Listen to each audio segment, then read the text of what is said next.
আজকের এই বিশেষ বিশ্লেষণে আপনাদের সবাইকে স্বাগতম। আমরা আজ সামরিক ইতিহাসের একেবারে চমকপ্রদ আর অবিশ্বাস্য একটা অধ্যায় নিয়ে কথা বলবো। সালটা 1941, 7ই ডিসেম্বর। প্রশান্ত মহাসাগরের হাওয়াই দ্বীপপুঞ্জ। সেখানে মার্কিন নৌবাহিনীর সবচেয়ে বড় ঘাঁটি পার্ল হারবারে আকাশ থেকে হঠাৎ করে নেমে আসে এক ভয়াবহ ধ্বংসযজ্ঞ। মানে মাত্র কয়েক ঘন্টার আকস্মিক হামলায় পুরো পার্ল হারবার পরিণত হয় ধ্বংসস্তূপে। প্রাণ হারান 2400-রও বেশি মার্কিন সেনা। পুরো বিশ্ব রীতিমতো স্তম্ভিত হয়ে গিয়েছিল।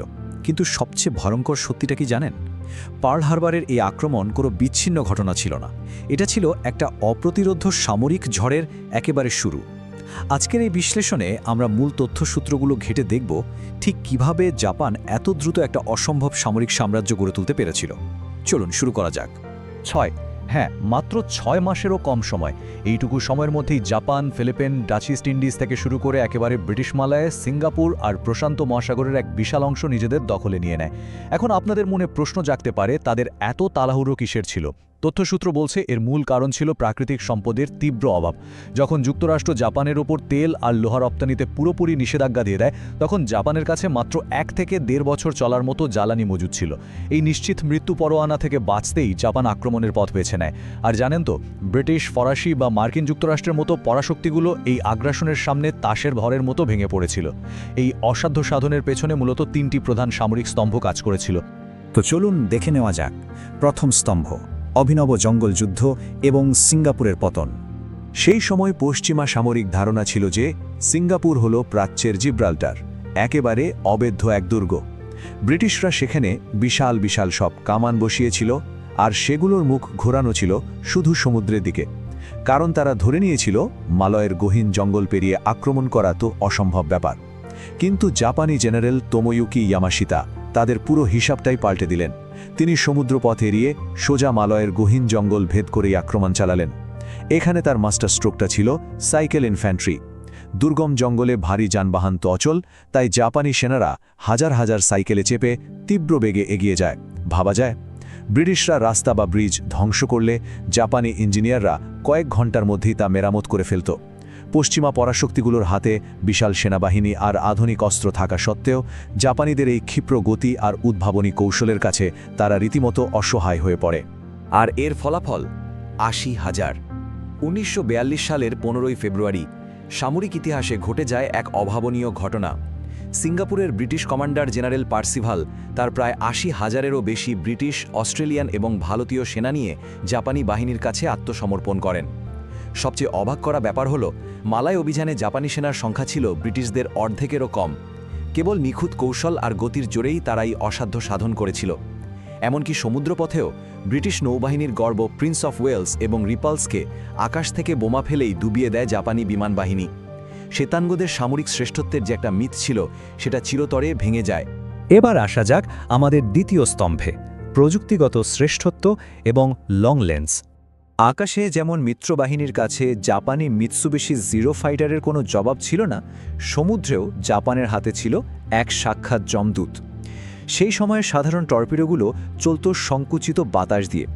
এর সমস্যাটা হলো, পানির নিচে বুদবুদ তৈরি হতো, ফলে শত্রুরা দূর থেকে সেটা দেখে সতর্ক হওয়ার সুযোগ পেত। কিন্তু জাপানি নৌবাহিনীর টাইপ 93 টর্পিডো, মিত্রবাহিনী যার নাম দিয়েছিল লং লেন্স, সেটা ছিল বিশ্বের প্রথম অক্সিজেন চালিত টর্পিডো। এটা পানির নিচে কোনো বুদবুদি তৈরি করত না, মানে এটা ছিল প্রায় অদৃশ্য।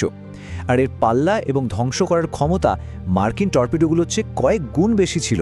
রাতের অন্ধকারে জাপানি ক্রুজারগুলোর নিঃশব্দে কাছে এসে এই লং লেন্স ছুড়ে দিত, আর মুহূর্তের মধ্যেই শুরু হয়ে যেত ধ্বংসযজ্ঞ। এরপর রয়েছে আমাদের তৃতীয় স্তম্ভ, মনস্তাত্ত্বিক আধিপত্য। জাপানি বাহিনীর এই অপ্রতিরোধ্য সাফল্যের পেছনে সবচেয়ে বড় চালিকা শক্তি ছিল বুশিদো বা সামুরাইদের আচরণবিধি। জাপানি সেনাদের একেবারে ছোটবেলা থেকেই এই দীক্ষা দেওয়া হতো যে সম্রাটের জন্য যুদ্ধে প্রাণ দেওয়াটাই হলো জীবনের সর্বোচ্চ সম্মান। আর অন্যদিকে যুদ্ধে আত্মসমর্পণ করা নিজের, পরিবারের এবং দেশের জন্য চরম অসম্মানের। এই চরমপন্থী মানসিকতার কারণেই জাপানি সেনারা যুদ্ধক্ষেত্রে কখনো পিছু হটত না।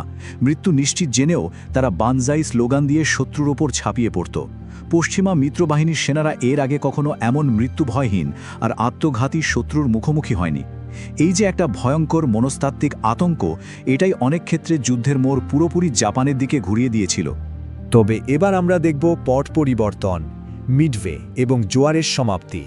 কারণ কোনো ঝড়ই তো চিরকাল স্থায়ী হয় না, তাই না? এত বিশাল একটা সাম্রাজ্য নিয়ন্ত্রণ করার মতো পর্যাপ্ত রসদ আসলে জাপানের ছিল না। তার উপর পার্ল হারবারে হামলা করে তারা মার্কিন যুক্তরাষ্ট্রের মতো এক ঘুমন্ত শিল্পদৈত্যকে জাগিয়ে তুলেছিল। একটু খেয়াল করলেই দেখবেন ১৯৪১ সালের ডিসেম্বরে পার্ল হারবারের মধ্যে দিয়ে যে ঝড়ের শুরু, মাত্র ২.৫ মাসের মাথায় ১৯৪২ সালের ফেব্রুয়ারিতে সিঙ্গাপুরের পতনের মাধ্যমে তা একেবারে চরম শিখরে পৌঁছায়। কিন্তু ঠিক ওই একই বছরের জুন মাসে ব্যাটল অফ মিডওয়েতে এসে তাদের এই জয়রথ পুরোপুরি থেমে যায়। এই যুদ্ধে মার্কিন নৌবাহিনীর কাছে জাপান তাদের ৪টি অত্যন্ত গুরুত্বপূর্ণ এয়ারক্রাফট ক্যারিয়ার হারায়। আর ঠিক এখান থেকেই জাপানের সেই অপ্রতিরোধ্য সামরিক শ্রেষ্ঠত্ব ধীরে ধীরে ক্ষয়ে যেতে শুরু করে। তথ্যসূত্র থেকে নেয়া এই উক্তিটি খেয়াল করুন। অন্ধ অহংকার এবং প্রতিপক্ষের শক্তিমত্তার ভুল হিসেব যে কোনো অপ্রতিরোধ্য শক্তিকেই পতনের খাতে টেনে নেয়। প্রযুক্তি, নিখুঁত রণকৌশল আর সেনাদের চরম আত্মত্যাগ একটা বাহিনীকে ঠিক কতটা অপ্রতিরোধ্য করে তুলতে পারে, জাপান সেটা পুরো বিশ্বকে দেখিয়েছিল। কিন্তু যখন সেই সাফল্যের সাথে অন্ধ অহংকার যোগ হয় আর প্রতিপক্ষের উৎপাদন ও ক্ষমতাকে অবমূল্যায়ন করা হয়, তখন পতন অনিবার্য হয়ে ওঠে। এত দ্রুত এবং এত বিশাল সাম্রাজ্য বিস্তার করার পর শুধুমাত্র একটা ভুল হিসেব কিভাবে সম্পূর্ণ ধ্বংস ডেকে আনতে পারে, এই ইতিহাস তারই সবচেয়ে বড় প্রমাণ।